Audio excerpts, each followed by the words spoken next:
Well, I guess first I'll start off with, our first game of the year. These two guys here played hard, did some really good things, but they just couldn't find the basket, and we need them. We need them to. So it was good tonight to see that ball go in the hole for them, and they had family here, and our fans, and that was good. I think the other key stats, there's two of them. One, I think 27 points and a half is pretty doggone good. I don't care who you're playing. And then the piggyback from last game, 2 points off of second chance points for Life Pacific is something that stands out because we gave up a few that first game. So we'll look at that. We had some fun tonight. Everyone had a chance to play. We had some, Brock gets a dunk on his birthday. Pete gets a three. All in all, I thought it was a really, really good night. Coach, one of the things that's come up in preseason is talking about the size of the team. Coming away with 58 points in the paint. What's your feelings on that? Yeah, it's really important we have an inside-out game. Parsa does most of the work there, but these guys here can get to the rim and finish. And again, it's good to see the ball go in the hole for especially these two.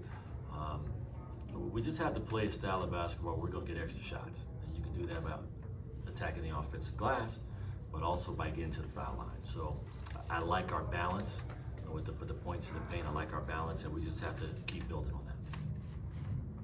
Yeah, Coach, kind of building on that, the size factor, 48 to 22 in the rebound category. How important is that? How much do you stress to your guys? Hey, we got to get rebounds right. Everybody thinks they're going to be able to come in, get second chance opportunities. Yeah. Winning the rebounding battle, 48-22. That's huge. Yeah, it is. We have to limit teams to one shot. We talk about getting more shots and better shots, and we talk about giving the other team fewer. So there's two ways on that. That's taking care of the basketball and making sure we're not putting them to the free throw line for extra shots. And then of course we have the defensive rebound. So I thought we did a nice job on those three fronts tonight. For both of the players, or either you guys, 31 free throw attempts tonight. I think we shot 23 against Bakersfield. Is that something that is an emphasis for you guys, right? We got to get to the free throw line. We got to try and draw fouls. We got to be aggressive. Yeah, we feel like once we get to the stripes, it kind of like get everything going for us as far as like seeing the ball go through the hoop for the bigs as well as the guards. So I feel like as soon as we get to the stripe, it opens up everything for everybody. Exactly what he said. It's statistically, it's one of the highest percentage places on the stat sheet, right? Most teams are shooting 70, maybe 80 plus. So we need to get there. We need to get to the line. Yeah. For you two both, I mean, Coach talked about first game. It was a little bit of a struggle. You guys fought hard, but just didn't see the ball go through the hoop. What was the difference in tonight's game, especially both of you scoring double-digit points? What was it that kind of led to that tonight? I feel like regardless, we still had confidence both games. It just shots sometimes don't fall. So today it was just falling. The other day it wasn't falling. Just we don't have those days. So that's just what it was for today.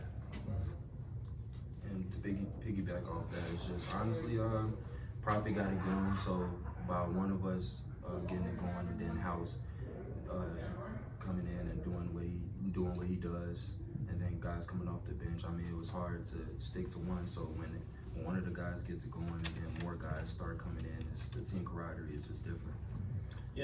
And to add to that, if we go back and replay the shots that Prophet did get, he had some great rim cuts. He's making that extra effort to get to the rim.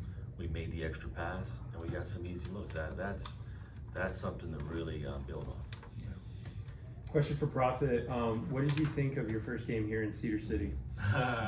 I loved it. Coming from a junior college to here, the atmosphere is a big difference. And I love it. I love how all the fans are standing up on their feet and just yelling, screaming, talking stuff to the other team. It's just a different vibe. I love it. Coach Jeter, I was trying to do some quick research on it, but it looks to me as though this is the largest margin of victory for a coach here. in their home opener. How does that feel for you and your first experience here in Cedar City? Well, we need to thank the scheduling coach for that. That helps. You know, I say it jokingly. You know, I played Division III basketball, right? So, and I coached at that level, so I have a lot of respect for NAIA, Division II, Division III, because I understand what those students, they're there because they love it. And I thought tonight we just played a little angry early because of the last game. And then I think the second half, that's when you saw Life Pacific kind of play the way that they're capable of playing. But it was good to see us come in and play angry and a little more determined because of how that last game left a bad taste. Now, the wins, I mean, you know, this is year 20, maybe 28, something like that. So, you know, you gotta enjoy all of them because they're very difficult. But, you know, I guess that's something pretty special, right? I'll take it. I enjoy it. Talking about Life Pacific, Austin Cook Yeah. had 22 points for him, 6 of 7 from 3, 8 of 12 from the field. I mean, I feel like he's an Idaho State transfer. He's a caliber player that Yeah. we'll see in the WAC. Do you have anything to say, I guess, about him, how defensively you would change a tactic? I mean, obviously a guy that skilled is going to get his points regardless, but We got caught with some mismatches. We had some 5 men trying to go out on the perimeter to guard him. That lended to some of his points. But and these guys would tell you, when we watched them on film, he was the one guy that we really highlighted as he's capable of having this type of night. So there's nothing but respect. I mean, as long as we made him work for those, viewed we didn't, and we just got caught kind of standing and staring. But you have to give him a lot of respect. I mean, every time he let that ball go, it looked like it was going to go in. So we did a nice job a few times making him put it on the floor. Now, when he did that, he's a different player. So it's something that we know we're going to see shooters like him. So we have to take a look at his film, see how we can get better, but then also, you know, give a lot of respect to the young man. He came in, played well. any questions? Just one last question for Coach. Obviously, this is a really tough preseason schedule, and that's continuing next Tuesday at Logan at Utah State. How do we kind of keep the good times rolling into the next game? Well, you know, that first 5 minutes is critical. I think these next couple days, learning from our mistakes, keep practicing those things which will help us, you know, and then identifying those things that hurt us and avoid those things. I think that is really key because for us, we have talent, is how I feel. It's just the experience. That is something that you're not going to really get on a practice court. We're going to have to get that in game. So hopefully with 2 games, one being on the road, a game like this, we have enough experience to go in and start well, because that is critical on the road against a team like that. We have to start well. Yeah, I guess one last question too as well. Kind of going back to the rebounding, how you guys had 48 rebounds versus their 22 points in the paint, 58 to 22. How can you take that aggressiveness into the next game against Utah State?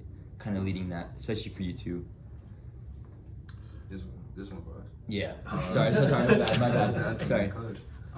Honestly, just keeping the same aggression, keeping the same fight, going in, don't back down for anybody, having that dog mentality, just to not let anything easy, let them know, you know, that we're gonna crash boards and give everything we got. Box out. That's when you preach. That's the one thing you gotta do to get the Box out, get the rebound, get it by all means. Yeah. You guys heard it. I said it. They've heard it. Coach said do it. Yeah. I think we're all good. Thanks, guys. Appreciate y'all.